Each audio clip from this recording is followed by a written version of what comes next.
तो यहाँ पर हमारे पास है क्लास 10th एनसीईआरटी का मैथ, और एनसीईआरटी मैथ में हम देखेंगे तो यहाँ पर है हमारे पास क्लास 10th एनसीईआरटी का मैथ, और एनसीईआरटी के मैथ में हम देखने वाले हैं यहाँ पर 3.7 एक्सरसाइज है हमारा। और प्रश्न देखेंगे ना तो प्रश्न नंबर 6 है। प्रश्न क्या कह रहा है, समीकरण, 2 समीकरण दिए हैं, इस समीकरण से हमको क्या करना है, ग्राफ खींचना है, और ग्राफ पर यहाँ पर y अक्ष के साथ जो त्रिभुज बन रहा है उसका निर्देशांक हमको ज्ञात करना है। ये प्रश्न है हमारा। तो कैसे करेंगे, सबसे पहले तो अपन को कुछ नहीं करना है, सबसे पहले अपन को ग्राफ खींचना है। अब हमको पता है जो इक्वेशन दिया हुआ है ना, यहाँ पर इक्वेशन जो दिया है वो है हमारे पास 5x - y = 5, इक्वेशन फर्स्ट दिया है, और दूसरा इक्वेशन है 3x - y = 3, ये इक्वेशन सेकेंड दिया है। अब यहाँ पर होता ये है कि जब भी हम ग्राफ खींचने के लिए जाएंगे तो वहाँ पर हमको x और y के कम से कम 2 मान तो चाहिए। अब तो हमको 2 मान पता होना चाहिए यहाँ पर। तो सबसे पहला काम क्या करेंगे, लिखेंगे समीकरण 1 से। अब समीकरण 1 है हमारे पास 5x - y = 5। अब देखो, मान प्राप्त करने के लिए x का मान या y का मान प्राप्त करने के लिए कोई एक मान तो अपने मन से रखना पड़ेगा तुमको यहाँ पर, या तो x का रख लो या y का रख लो। तो समीकरण 1 का हम दोनों ही मान निकालते हैं। पहला मान x का अपने मन से लिखते हैं जब x = 0, तो यहाँ पर होगा 5 × 0 - y = 5। यहाँ 5x का मतलब है 5 × x, तो 5 को हमने x के जगह पर 0 रखा, तो ये पूरा टर्म हमारा 0 हो जाएगा। मतलब -y = 5, या y बराबर लिखेंगे तो 5/में -1, इट मीन्स कि -5 आ जाएगा, क्योंकि यहाँ पर तो 1 होगा ना, 1 × y होगा, y बराबर लिखेंगे ये नीचे चला जाएगा, और 5 में यदि -1 से भाग देंगे तो -5 होगा। पहला मान हमारा निकल गया है। दूसरा मान लिखते हैं हम जब x बराबर, यहाँ पर हम मान लेते हैं क्या, x बराबर रख लेते हैं 1। अब जब x बराबर 1 रखेंगे तो क्या आएगा, यह है समीकरण हमारे पास 5x - y = 5।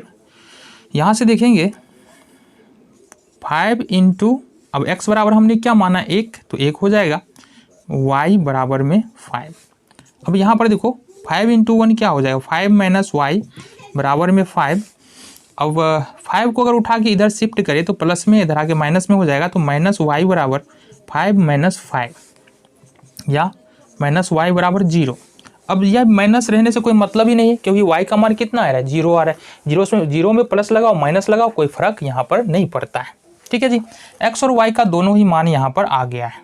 ठीक है, देन हमको क्या करना है, सिंपली इसका मान सारणी बना लेना है। समीकरण 1 के लिए मान सारणी यहाँ पर बना लेते हैं हम।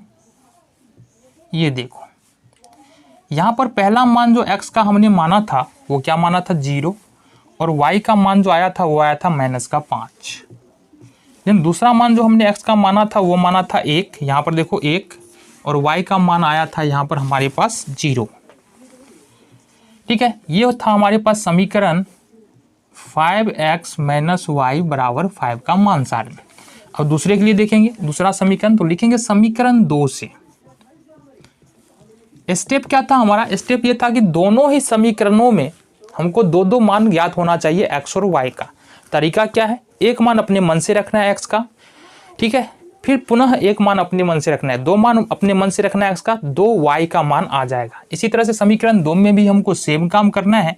समीकरण 2 है हमारे पास 3x - y = 3। अब x बराबर हमको कितना रखना है, पहला मान 0 ही रख देते हैं, तो ये निकल के आएगा 3 × x का मान 0 है, तो 0 - y = 3। ये पूरा टर्म 0 हो जाएगा, -y = 3, इट मीन्स कि y बराबर हो जाएगा तुम्हारा -3। पुनः जब x का मान हम रखते हैं 1, अब जब x का मान हम 1 रखेंगे यहाँ पर तो क्या हो जाएगा, देखो यहाँ से 3 × 1 - y = 3, x के जगह पर हमने 1 रख दिया, ये हो गया 3 - y = 3। फिर 3 को अगर शिफ्ट करें दूसरी तरफ, प्लस में 3 है, इधर आगे माइनस में हो जाएगा, तो 3 - 3, इट मीन्स कि y बराबर होगा 0, और ये माइनस रहने से कोई मतलब नहीं बनता है क्योंकि इधर 0 है। तो दूसरा भी हमारा मान सारणी बन जाएगा। अब यहाँ से तो बना लेते हैं। तो ये हो गया हमारा मान सारणी नंबर 2, जिसमें ये x है, ये y है। पहला मान क्या रखा है हमने, पहला मान रखा है x = 0, y बराबर आया है -3। ठीक है, कितना आएगा ये, क्योंकि यहाँ पर देखो ना -y है तो -3 ही तो आएगा। यहाँ पर दूसरा मान देखो, यहाँ से क्या लिखा है हमने, x = 1 और y बराबर निकाला है हमने 0। ये समीकरण है हमारे पास 3x - y = 3। तो दोनों ही समीकरणों का क्या है, मान सारणी हमने बना लिया है। अब आ जाओ ग्राफ पर। तो ये हमारा यहाँ पर ग्राफ आ गया। अब जो भी मान हमने समीकरण 1 के लिए एक्स वाई का निकाला है, जो भी मान समीकरण 2 के लिए एक्स वाई का निकालना है, इस ग्राफ पर हमको रखना है। तो x का जो पहला मान है समीकरण पहले वाले में, वो x बराबर 0 है। तो x बराबर 0 यहाँ से शुरू करेंगे और y बराबर 5 है। देखो x का मान यदि 0 है तो वह मान जो है y अक्ष पर ही जाएगा। अगर x का मान 0 है, y का मान कुछ ना कुछ है, तो वह मान y अक्ष पर ही जाएगा। और x का मान 0 है और y का मान प्लस में है, तो y अक्ष पर ऊपर की ओर जाएंगे। x का मान 0 है, y का मान माइनस में है, तो नीचे की ओर जाएंगे। तो x का मान 0 है और y का मान -5 है, मतलब यहाँ पर आ जाएंगे। ये हो गया हमारा पहला मान 0 माइनस का 5। दूसरा मान है x बराबर 1 और y बराबर 0, मतलब y का मान 0 है। इसका मतलब क्या है कि ये मान जो है ना कहाँ पर आएगा, x अक्ष पर आएगा और दाहिने तरफ आएगा, यानी प्लस वाली तरफ। तो x बराबर 0 और y का मान यहाँ पर 1 आ गया। ये आ गया तुम्हारा यहाँ 0 1, ठीक है। अब इसको क्या करना है, अपन को मिलाना है। तो केयरफुली इसको मिला लेते हैं। थोड़ा टेढ़ा हो गया, कोई दिक्कत नहीं है। चलो जी, ये हो गया हमारा पहला लाइन बन गया। आ जाओ नेक्स्ट दूसरे समीकरण में देखते हैं। x का मान 0 और y का मान -3 है। तो यहाँ पर x का मान 0, y का मान -3, मतलब ये वाला मिल रहा है तुमको, ये वाला 0 माइनस का 3। इसी तरह से x का मान 1 है, y का मान 0 है। तो सेम ये वाला जो है ना, यही वाला पॉइंट है, 1 0 1 0 दोनों में आ रहा है। इस दोनों को क्या करना है, हमको मिला देना है। ये मिल गया। ये इस प्रकार से तुम्हारा दूसरा लाइन बन जाएगा। अब y अक्ष के साथ कौन सा त्रिभुज बन रहा है, जरा गौर से देखना।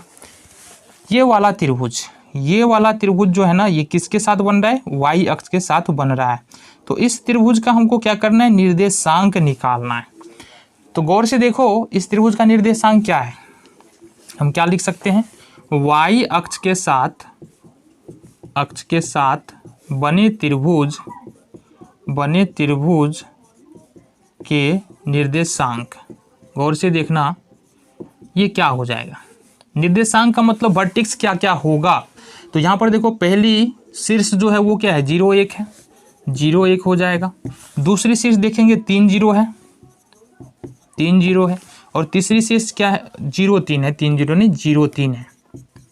और तीसरी शीर्ष क्या है, 0 5 है, 0 0 -3 0 -5। ये 3 शीर्ष हमारे पास है, ठीक है। ये त्रिभुज के 3 शीर्ष हो गए जो y अक्ष के साथ बन रहे। तो ये हमारा प्रश्न है।